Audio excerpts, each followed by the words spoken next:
Not every issuer is ready to accept the transaction from a third party as part of the authentication. What you have is the transaction get pushed back into the standard flow. It's often triggering the 3DS, it's adding friction, and it's even failing altogether. So from the user standpoint, it feels like the system essentially doesn't trust the process that is being undertaken. Why this happens is essentially because sometimes the issuer hasn't opted in for that delegation. And so what you have is the acquirer hasn't even been configured to be able to allow that process to happen.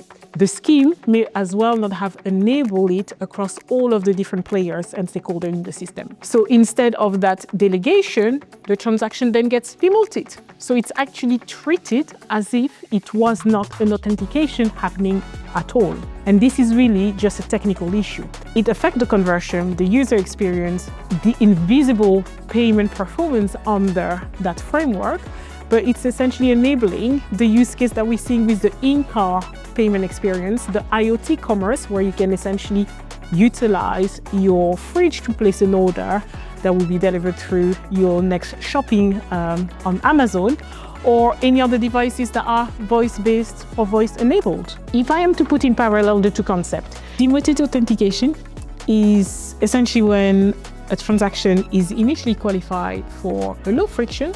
It's an exempt flow under the SEA framework, but it's downgraded by the issuer, or it's being forced through the network into a stronger authentication method, which essentially will trigger the 3DS. And the key takeaway between the two concepts, delegated authentication and demoted authentication, is really around how the trust is handed off on the delegated authentication framework and how it's not recognized on the demoted authentication framework. It's really about aligning the scheme framework, the issuer behavior, but also the incentive and the user experience in terms of helping deciding and designing the best strategy around how to push the authentication through your infrastructure. Those frameworks, whether they are delegated or demoted authentication, they are essentially available to all the stakeholders in the ecosystem. It's really driven by the use case, the compliance framework, the tech constraint in terms of what they are pushing, incentivizing, and driving on the front end.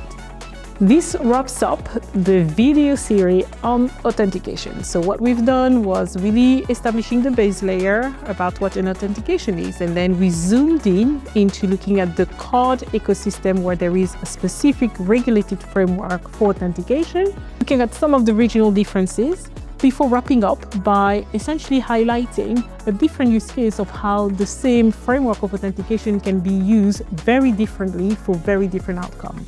So hopefully you've learned a thing or two.